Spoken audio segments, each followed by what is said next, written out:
Boa noite, querida igreja. Com alegria nos corações, estamos mais uma vez reunidos como povo do Senhor Jesus para poder louvar, bendizer e engrandecer o nosso Deus.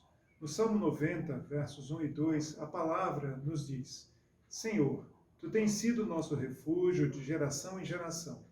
Antes que os montes nascessem, se formasse a terra e o mundo, de eternidade a eternidade, Tu és Deus. A eternidade de Deus perpassa em toda a criação. Ele reina absoluto sobre o cosmos, sobre cada um de nós, seres humanos, porque percebemos que nós somos pó.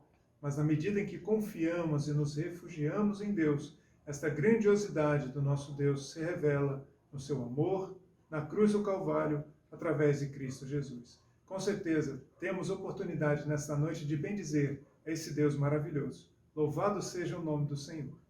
Oremos.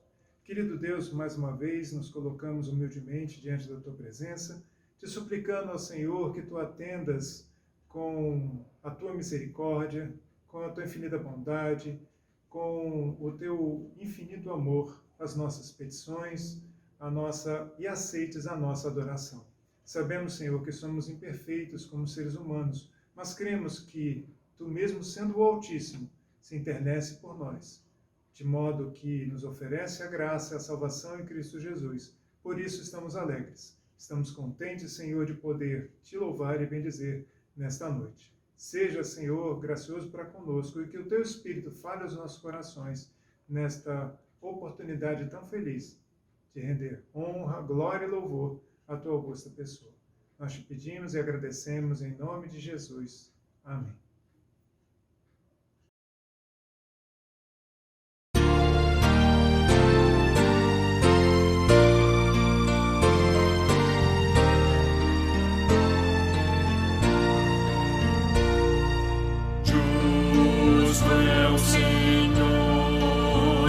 Seus santos caminhos,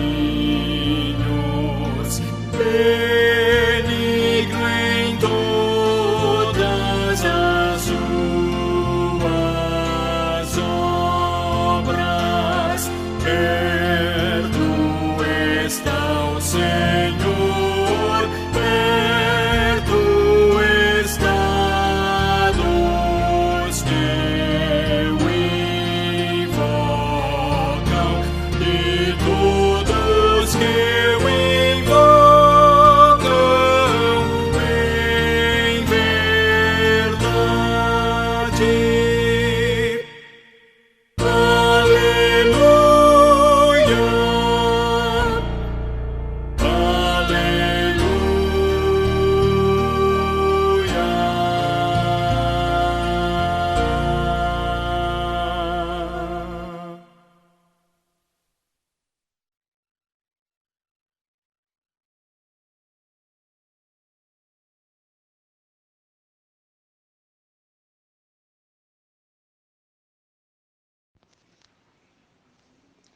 Leitura bíblica, Salmo 25, de 4 a 7. Faz-me, Senhor, conhecer os Teus caminhos, ensina-me as Tuas veredas, guia-me na Tua verdade e ensina-me, pois Tu és o Deus da minha salvação, em que eu espero todo dia. Lembra-te, Senhor, das Tuas misericórdias e das Tuas bondades, que são desde a eternidade. Não te lembra dos meus pecados e da mocidade, nem das minhas transgressões. Lembra-te de mim segundo a tua misericórdia, por causa da tua bondade, ó Senhor.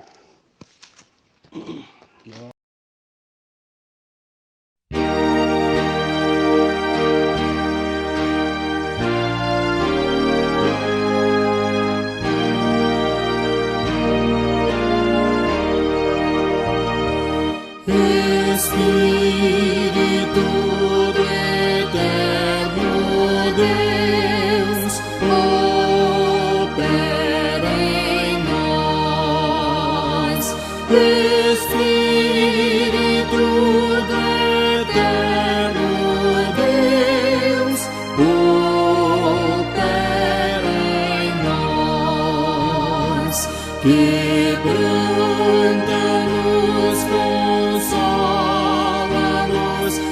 transforma-nos, transborda-nos, Espírito do eterno Deus, opera em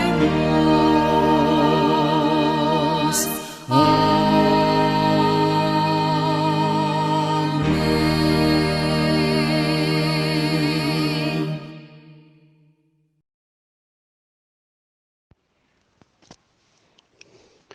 Oração. Soberano Deus, Pai amado, graças te damos, ó Deus, por mais esse dia na tua presença, ó Pai, para te louvar, benzer o teu nome, ó Deus, e prestar culto a ti, ó Deus. Pedimos perdão pelos nossos pecados, ó Deus, te suplicamos, ó Deus, pelos enfermos da nossa igreja, ó Pai. O Senhor sabe que são muitos, ó Deus, mas pedimos, ó Deus, que só possa afofar a cama de cada um, ó Deus, dos que sofrem, ó Deus, e também, ó Deus, que tu, ó Deus, possa colocar os médicos, ó Deus, para que possa receitar, ó Deus, o remédio para a cura de seus enfermos, ó Deus.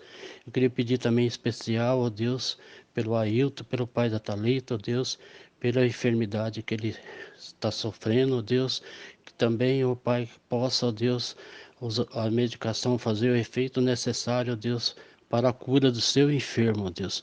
E pedimos também, ó Deus, pelo teu povo aqui reunido, ó Deus, Senhor abençoa, ó Deus, a igreja de Terra Nova, ó Deus, cada um que congrega nesse tempo, ó Deus, que pedimos agradecido em nome de Jesus. Amém.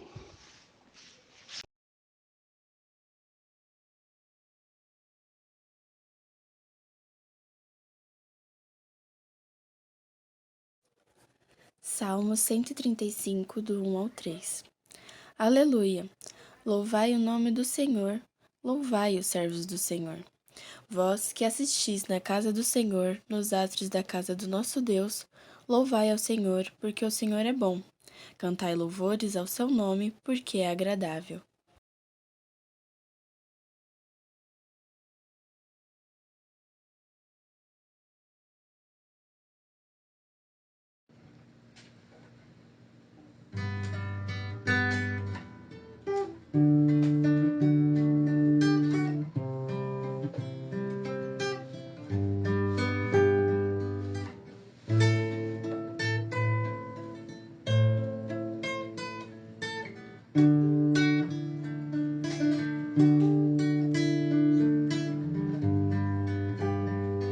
Firme está o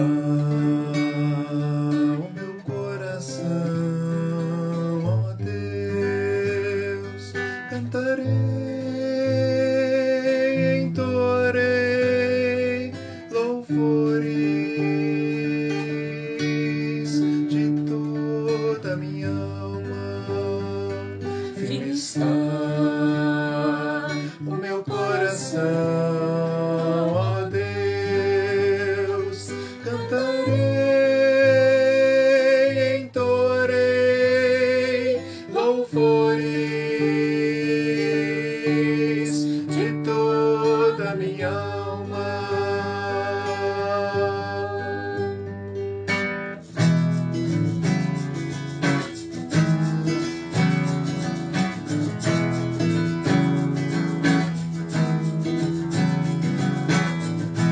Despertai, saltário,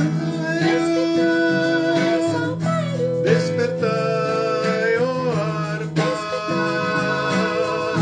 despertai, saltário, despertai, ó harpa. Quero acordar a alva, quero acordar a alva. Despertai, saltério, despertai, ó harpa, despertai, saltério, despertai, ó harpa.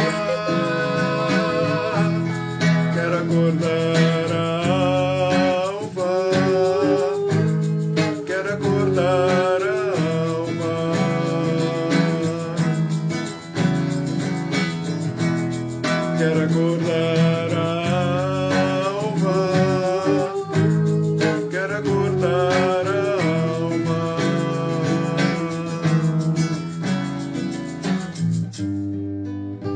Render-te-ei graças entre os povos, ó Senhor,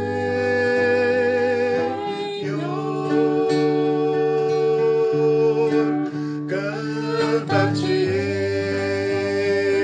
louvores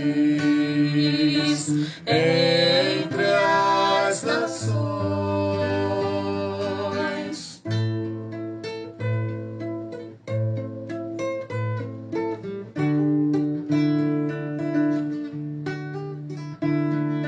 Porque acima dos céus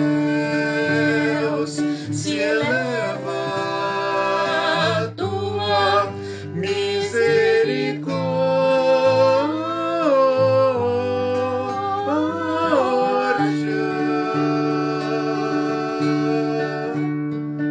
e a tua fidelidade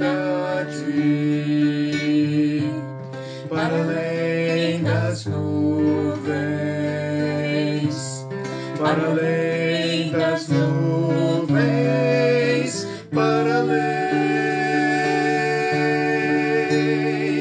Firme está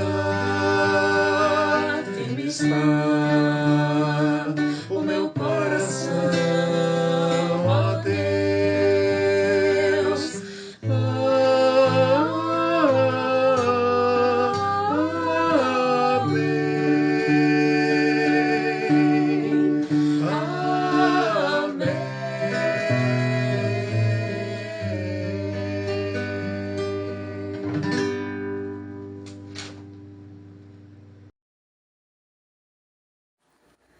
Senhor nosso Deus e Pai, agradecemos, Senhor, pelas infinitas bênçãos que o Senhor tem derramado em nossas vidas.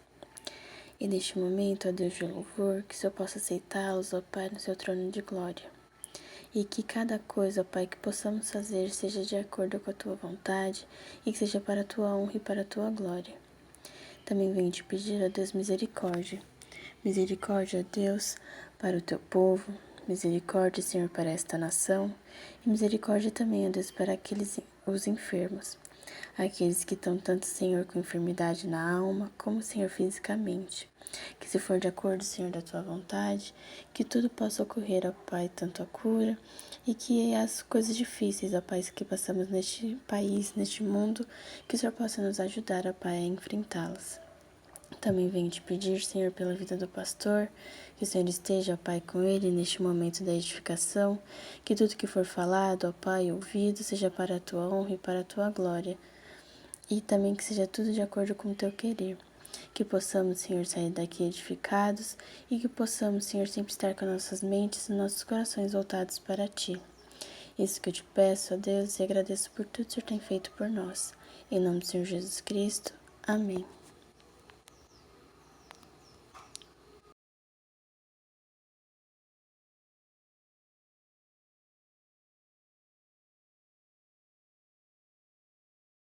Saúde, amada igreja, com a graça e a paz em Cristo Jesus. Hoje, primeiro domingo de outubro, já avançando para a reta final do ano, e após este momento de adoração, contrição e louvor, vamos então nos edificar com as Escrituras Sagradas. Momento da pregação da palavra, uma vez que, como disse Jesus, conhecereis a verdade e a verdade vos libertará. Temos então para este nosso domingo, o texto de Paulo aos Romanos, o apóstolo Paulo aos Romanos, capítulo 1, versos 16 e 17, e depois o capítulo 3 desta mesma epístola, capítulo 3, versos 21 ao 26, a justificação pela fé em Jesus. Certamente a justificação pela fé foi um dos grandes temas para a reforma. E foi exatamente este texto que vamos fazer leitura agora, nos versos 16 e 17, que trouxe para o reformador Lutero uma compreensão mais aprofundada e verdadeira acerca da doutrina da justificação. Então vamos ao texto, Romanos 1, versos 16 e 17, a justificação pela fé em Jesus. O texto nos diz: pois não me envergonho do Evangelho, porque é o poder de Deus para a salvação de todo aquele que crê, primeiro do judeu e também do grego, visto que a justiça de Deus se revela no Evangelho, de fé em fé, como está escrito: o justo viverá por fé. Por enquanto, estes 2 versículos nos servirão de base para a nossa mensagem em torno desta tão importante doutrina, chamada a doutrina da salvação, ou doutrina soteriológica. Então, a doutrina da salvação, segundo as Escrituras Sagradas, tem sim toda a sua expressão na pessoa de nosso Senhor Jesus Cristo, em sua obra redentora em favor do pecador. E aqui temos Paulo, então, trazendo pelo Espírito de Deus estas expressões que soam para nós como a síntese da base teológica da salvação. Pela fé, exclusivamente em Jesus. Então, por enquanto, vamos nos deter aqui e vamos fazer um exercício mental. Suponhamos que estivéssemos no ano de 1517, ano da Reforma. Então, que remontássemos aí a mais de 500 anos na história e voltássemos no tempo. E neste exercício mental, nos apercebermos de quantas doutrinas haviam acerca da salvação, de como o homem poderia obter salvação. E não estou falando dos meios de salvação envolvendo as religiões todas as tendências religiosas, não. Quero apenas abarcar a questão em torno do cristianismo. Então notemos que o cristianismo da Idade Média, ele tinha a doutrina da salvação, mas fundamentada não exclusivamente na fé em Cristo Jesus, mas fundamentada em muitas possibilidades. Penitência, a mediação dos santos, ou seja, de Maria, de São Pedro, do santo a que o cristão fosse devoto. Daí a devoção aos santos. Valei-me São Jorge, né? Dizem lá os portugueses. E assim por diante. Você encontra esta expressão de fé na Idade Média voltada para muitos meios para se obter a salvação. E no tempo de Lutero não era diferente. E justamente por isto, devido àquele desvio doutrinário em torno de algo tão central e importante, Lutero, ao ler esses 2 versículos, ficou como que numa grande encruzilhada em seu pensamento. Porque, por um lado, ele recebera a doutrina de que a justificação era infundida dentro da pessoa. A doutrina que se pregava dizia que uma vez crendo em Cristo, a graça era infusa, era internalizada na pessoa, de tal maneira que agora a pessoa era santa. E ele dizia, Lutero, ora, isso não pode ser assim porque eu continuo sendo pecador, eu me vejo pecador. Então ele começou a perceber que aquela doutrina da infusão em torno da justificação não poderia ser algo realmente verdadeiro. E estes 2 versículos realmente lançaram luzes a esta ideia. E realmente o que o apóstolo Paulo nos diz aqui nos versos 16 e 17 formam como que as bases da doutrina da justificação mediante a fé em Cristo. Então, quando falamos em justificação, estamos querendo dizer a pessoa que é encontrada justa diante de Deus. A forma como Deus olha para o pecador e o vê agora justo. Então, como isso é possível? Como Deus olharia para mim, para você, e enxergasse em você e em mim uma pessoa justa?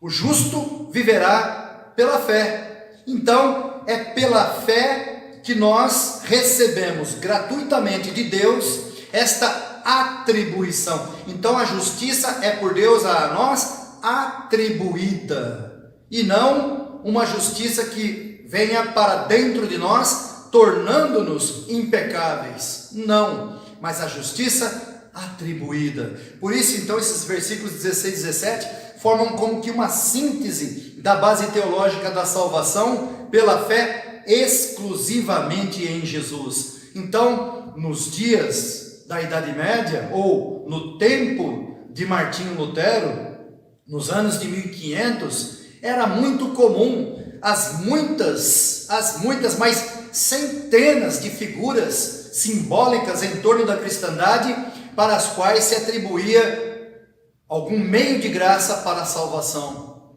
Relíquias, e dentre essas relíquias, ossos de santos mortos. Então, e aí, convido você a fazer uma reflexão quanto aos dias de hoje.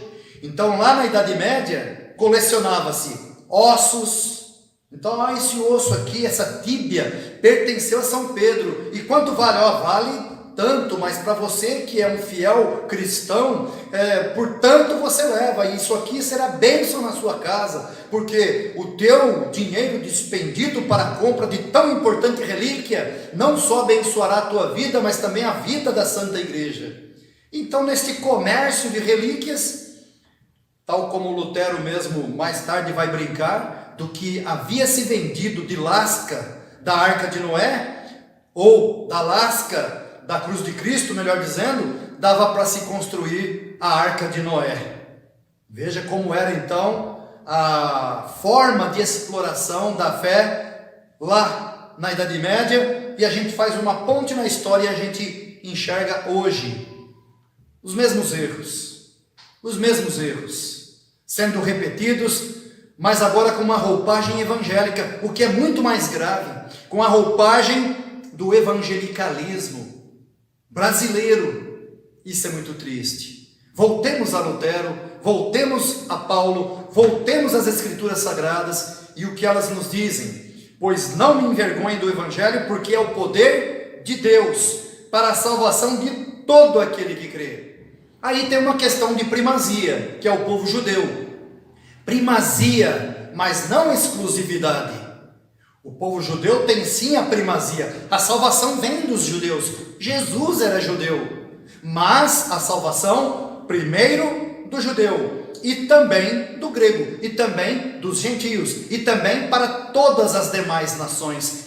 De maneira que Deus é Salvador em Cristo Jesus de toda a humanidade, mas de todo aquele que crê em Cristo Jesus. Por isso que diz: de todo aquele que crê, primeiro do judeu e também do grego, visto que a justiça de Deus se revela no Evangelho. O Evangelho de quem? O Evangelho de Jesus. A justiça de Deus se revela no Evangelho de Jesus. Foi Jesus quem trouxe em seus lábios as boas novas, o Evangelho. De maneira que a justiça de Deus se revela na palavra de Jesus Cristo, o Verbo encarnado. Ali se revela a justiça de Deus. Se revelou lá e se revela aqui. É a mesma justiça que torna o pecador justo diante do seu Deus. De fé em fé, como está escrito, o justo viverá por fé. Então, novamente, a síntese da base teológica da salvação pela fé exclusivamente em Jesus. Capítulo 3, versos 21 ao 23, neste mesmo tema, quanto à salvação pela fé. Paulo, dando continuidade a tão importante tema, versos 21 ao 23 nos diz: mas agora, sem lei se manifestou a justiça de Deus, testemunhada pela lei e pelos profetas. Justiça de Deus mediante a fé em Jesus Cristo, verso 22, para todos e sobre todos os que creem, porque não há distinção, pois todos pecaram e carecem da glória de Deus. Todos pecaram e carecem da glória de Deus. Vejam então que aquilo que está em Romanos 1, verso 16 e 17, em termos de salvação de Deus para o povo judeu primeiramente, mas também para todas as demais nações, novamente este tema da graça salvadora de Deus para a humanidade é trazido novamente para a compreensão, para que vá se imprimindo nas mentes daqueles que creem que a salvação só se dá mediante Cristo Jesus, e que a justificação do pecador diante de Deus só se dá mediante a fé em Cristo Jesus. Por isso então, nós pontuamos para esses versículos 21 a 23, toda a humanidade debaixo de uma mesma condição, culpados, condenados. É isto que nós lemos, pois todos pecaram e carecem da glória de Deus. Todos pecaram. Há aqui uma questão importante aqui devemos destacar. Todos aqueles que vieram antes de Cristo e creram que Ele haveria de vir e fizeram seus sacrifícios segundo a lei, segundo os rituais da lei e pela fé no Cordeiro que haveria de vir, aqueles mesmos, todos eles foram salvos em Cristo Jesus. Porque os sacrifícios que realizaram simbolicamente, figurando aquele que haveria de vir. Então, todo o crente do Antigo Testamento, todos aqueles que creram no Antigo Testamento, que fizeram suas ofertas, seus holocaustos, tudo aquilo que figurava como ato de culto diante de Deus, o faziam olhando para frente, crendo que o Cordeiro viria, que o Messias viria. E foram salvos em Cristo Jesus. E depois da vinda de Cristo e sua ascensão aos céus, nós que herdamos a fé, o Evangelho, olhamos para trás, crendo que o Messias veio, crendo que Ele de fato cumpriu em nosso lugar todo o plano de Deus de redenção para o homem, de maneira que Ele pagou cabalmente, totalmente, todo o escrito de dívida que era contra mim e você, de forma que olhamos para trás na fé de que o Messias veio, o Cristo veio e realizou sua obra redentora em favor do pecador, para que todo aquele que nele crê não pereça, mas tenha vida eterna, segundo as próprias palavras de Jesus em João 3,16.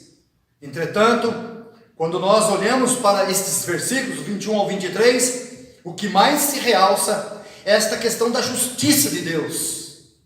Agora eu digo, não queira ser mais justo que Deus. Por incrível que pareça, não é difícil encontrarmos pessoas que queiram ser mais justas que Deus.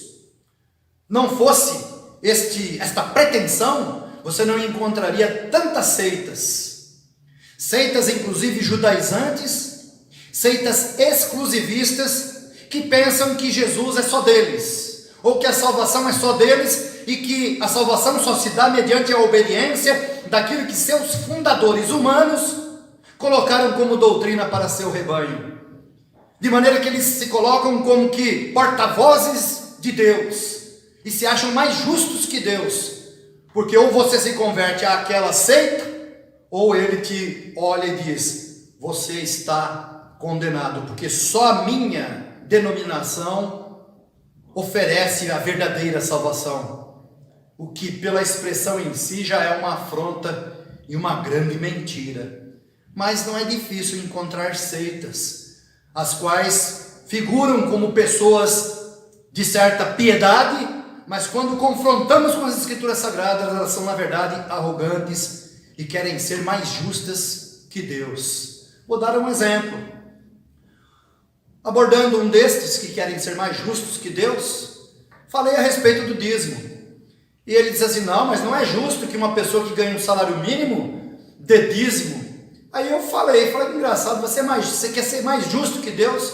Porque a Bíblia, o ensino a respeito do dízimo é conforme o que cada um recebe, de maneira que aquele que ganha pouco, ele vai dar do pouco que tem, e vai consagrar, e não é lei injusto, a lei de Deus não é injusta, por solicitar isto de quem crê, pelo contrário, quem crê o fará, e o fará com alegria, e isso é justiça de Deus. Então ele saiu como que discordando do posicionamento bíblico, mas vou mais longe, estes mesmos disseram assim: não, Deus não vai lançar as pessoas no inferno, esse negócio de inferno é mentira, é criação da igreja católica da Idade Média, inferno não existe, Deus vai aniquilar, vai reduzir a pó, vai fazer de conta que nunca existiu, esse é o castigo dos ímpios. Eu falei: de novo, você quer ser mais justo que Deus, porque Deus preparou um lugar eterno, porque são pesos eternos, a salvação eterna, o amor eterno, mas também a ira eterna e a condenação eterna, são pesos eternos. O rejeitar da verdade aqui tem peso de eternidade, mas para esses que querem ser mais justos que Deus, não. Então eles formulam uma doutrina dizendo que não existe o inferno e aquele que não crê simplesmente vai ser aniquilado, como que se nunca tivesse existido. Aí recorre lá alguns textos lá, dizendo: não se fará memória de ti, a tua memória cairá no esquecimento. Mas na verdade, triste, quando as pessoas querem assumir uma postura que não aquela que a Bíblia Sagrada nos ordena a abraçar. E aqui Paulo está contendendo e ao mesmo tempo doutrinando, contendendo com os judeus que queriam que a lei fosse observada, e agora Paulo está dizendo: não, a lei não, a lei era o aio era o condutor, era aquele instrutor, a lei que nos conduziu a Cristo, ou como Martinho Lutero disse, a lei é o chicote de Deus que nos leva a Cristo, verdade. Então, mas agora sem lei, manifestou a justiça de Deus testemunhada pela lei e pelos profetas. Justiça de Deus mediante a fé em Jesus Cristo. Verso 22. Para todos e sobre todos os que creem, porque não há distinção, pois todos pecaram e carecem da glória de Deus. Então esta expressão de que todos pecaram e carecem da glória de Deus, não é como que lançando essas pessoas para um lugar de perdição, pelo contrário, é numa expressão de que Deus está usando de misericórdia para com todos, porque todos pecaram. Mas a fé aqui é colocada em destaque, é mediante a fé em Jesus Cristo, somente em Jesus Cristo. Lembro-me de um sujeito da minha mocidade, a gente evangelizando ele, veio visitar a gente alguns dias no templo, na igreja, e um determinado dia eu dirigia uma palavra àquele homem e disse: por que o senhor não faz classe de catecúmenos, não se torna membro da igreja? O senhor já tem demonstrado que é uma pessoa convertida. Ele disse: olha, eu gosto muito da igreja, eu gosto muito do coral, das mensagens, mas eu não posso deixar. Aí citou lá o nome de uma santa, da qual ele dizia ser devoto. Não sei o destino dele, perdi contato, mas que tristeza uma pessoa achar que qualquer outra pessoa, ainda que seja colocada como uma pessoa santa, segundo as Escrituras, achar que aquela pessoa poderá colocá-lo no céu, no paraíso, como uma pessoa justificada diante de Deus. Isso não é papel de Maria, não é papel de Pedro, não é papel de Tiago, não é papel de nenhum santo da Bíblia Sagrada, porque santos nós também somos, e não foi dado a você nem a mim interceder por ninguém para efeito de levar à presença de Deus como uma pessoa salva. Jamais. Este papel é único e exclusivo do Senhor Jesus Cristo. E qualquer outro que nós queiramos nominar em seu lugar, isto chama-se idolatria. Idolatria, porque um só é o Senhor nosso, é o Senhor Jesus Cristo. Não há nenhum outro nome pelo qual importa que sejamos salvos. Este nome é Jesus Cristo. E é preciso então que as pessoas saibam que Jesus Cristo é a chave de Deus para a justificação. E quando se diz justificação, é a pessoa que se apresenta diante de Deus como uma pessoa justa. E aos olhos de Deus ela é justa. Por quê? Porque crê em Jesus Cristo. E esse ato de crer em Jesus Cristo é que a torna justificada. Justiça atribuída por Deus mediante a fé em Jesus. Indo um pouquinho mais adiante, neste mesmo capítulo 3 de Romanos, versos 24 ao 26, e já indo para o final, que diz: sendo justificados gratuitamente por sua graça, pela graça de Deus, mediante a redenção que há em Cristo Jesus, verso 24, a quem Deus propôs, ou seja, Deus quis trazer por meio de Jesus Cristo à luz, no seu sangue, como propiciação mediante a fé, para manifestar a sua justiça, por ter Deus, na sua tolerância, deixado impunes os pecados anteriormente cometidos, tendo em vista a manifestação da sua justiça no tempo presente, para ele mesmo ser justo e o justificador daquele que tem fé em Jesus. Então, não se fala no outro nome, e nem poderia ser diferente. A centralidade da salvação de Deus repousa em Cristo, quer a fé, quer a graça, porque a graça de Deus somente é graça mediante Cristo. Novamente, vamos dialogar com algumas possíveis tendências dos nossos dias. É comum você encontrar em muros, em lares, muros dos lares, na parte externa, algumas faixas escritas: agradeça ao santo tal pelas graças recebidas. Graça? A graça só é graça mesmo endereçada por Deus e dada por Deus quando vem por meio das mãos, quando vem pelo nome de Cristo Jesus. Se não é por Jesus, não é graça, é outra coisa. Lembrem-se, o diabo também se transforma em anjo de luz, e o diabo também opera sinais e maravilhas para engano. É a operação do erro, conforme Paulo aos Tessalonicenses capítulo 5. A operação do erro, que Deus permite. E esta operação do erro é diante de sinais e maravilhas, aquilo que os homens gostam de encher os olhos. Curas miraculosas.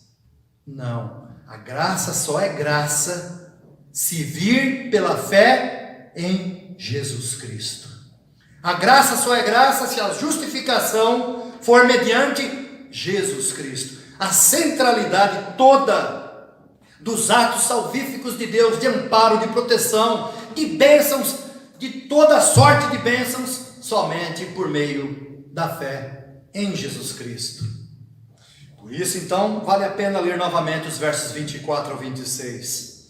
Sendo justificados gratuitamente, por sua graça, mediante a redenção que há em Cristo Jesus, a quem Deus propôs no seu sangue, como propiciação, mediante a fé, para manifestar a sua justiça, por ter Deus, na sua tolerância, deixado impunes os pecados anteriormente cometidos, tendo em vista a manifestação da sua justiça no tempo presente, para ele mesmo ser justo e o justificador daquele que tem fé em Jesus. Deus, ele, o Pai, justo e justificador. Deus não é injusto quando pega um criminoso arrependido e diz: agora ele está justificado. Porque muitos de nós, como queremos ser mais justo que Deus, a gente olha lá para um pecador que tem lá uma longa ficha criminal e diz: não, esse não pode ir para o céu, mesmo que ele tenha se arrependido, é mentira. Como se tivéssemos condições de olhar para o íntimo de alguém. Não temos essa condição. Mas se verdadeiramente alguém se converte, por pecador que seja, e extremo pecador que seja, a ponto de ser um homicida, ou perseguidor da igreja, como fora Paulo, que assassinou alguns, se a conversão é genuína e verdadeira, é chamado de Cristo, ele pode ter cometido o que for, ele vai se ater com as leis dos homens, mas perdoado ele está por Deus, porque de repente o seu crime foi para a condenação de morte, e ele está lá no corredor da morte. Ele vai enfrentar, quem sabe, uma cadeira elétrica, ele vai enfrentar, quem sabe, uma injeção letal, ele vai enfrentar, quem sabe, um quadro em que ele vai perder a vida, por causa da força da lei. Mas, quanto à fé em Cristo Jesus, o texto sagrado nos impele a pensar que esta salvação, ela abarca todo aquele que tem fé em Cristo Jesus, e que genuinamente arrependeu-se de seus pecados e passa a viver pela fé em Jesus. O justo viverá por fé, e por fé ele caminha a sua vida diante de Deus. E eu vou encerrar então aqui com estes versículos: a justificação pela graça, mediante a fé em Jesus, o desígnio de Deus para todo aquele que tem fé em Jesus, a vida eterna. Palavras conclusivas. Estas foram as palavras ditas por Jesus Cristo, pelo Espírito Santo, mediante os profetas, e aqui, por meio do apóstolo Paulo. Essas verdades impactaram Martinho Lutero para a sua compreensão definitiva acerca da doutrina da justificação. Deus nos abençoe em igual medida. Não são muitos os que compreendem bem a doutrina da justificação, a doutrina da salvação. Ultimamente eu tenho frequentado alguns enterros. É muito triste. E nas falas você observa aqueles que têm uma fé fundamentada nas Escrituras Sagradas e aqueles que não têm a fé fundamentada nas Escrituras Sagradas. É claro o discurso de quem está ali a prestar as últimas homenagens ao corpo estendido, àquele que estava até pouco tempo entre nós. Palavras como: agora Deus recolheu, estava precisando de um anjo lá no céu. Expressões assim, que pode até servir de consolo, mas o verdadeiro consolo vem quando a pessoa parte desta vida para a eternidade, ancorado em Cristo Jesus como seu Senhor e Salvador, como seu único e suficiente Senhor e Salvador. Isto faz de nós pessoas justificadas no cumprimento do santo desígnio de Deus, a vida eterna para todo aquele que crê em Cristo Jesus. Amém.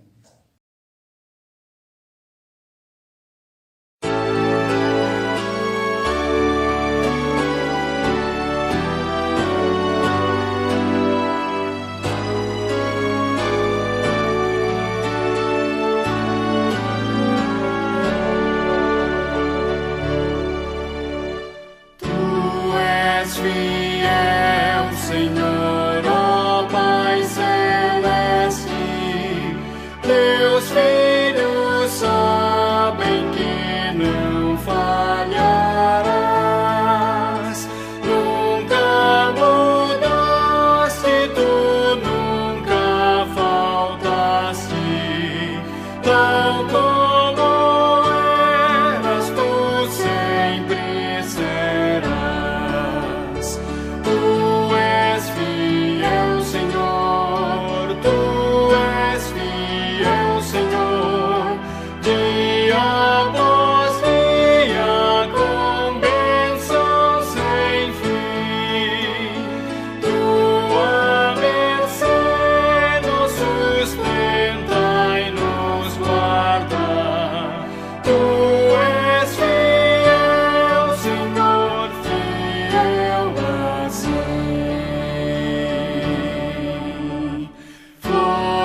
Oremos. Pai Santo, nós agradecemos pela expressão da Tua palavra, Deus, que nos ensina a doutrina da justificação de uma forma tão clara para nós. E gostaríamos, ó Deus, que esta mesma verdade, em toda a sua luz, se manifestasse, ó Deus, nos corações dos dias de hoje, de maneira que cada pessoa, ao ouvir as verdades do Evangelho de nosso Senhor Jesus Cristo, as boas novas de salvação, compreendessem, ó Pai, que não é por obras, não é pela dignidade da pessoa em si, mas pela fé, pelo arrependimento, pela conversão em Cristo Jesus, para viver esta vida presente, consagrada ao Senhor de nossas vidas, que tudo criou com perfeição, o homem e todos os animais da terra, todos os seres, ó Deus, visíveis e invisíveis, criados por meio da Tua palavra, porque o Senhor, mediante a Tua palavra, trouxe à existência todas as coisas visíveis e invisíveis, o mundo material e o mundo espiritual, que tem domínio pleno sobre toda e qualquer matéria, de maneira, ó Deus, que a nossa justificação, ela se dá gratuitamente, primeiramente do judeu, como diz a Tua palavra, mas também para todos os demais gentios, para todas as demais nações,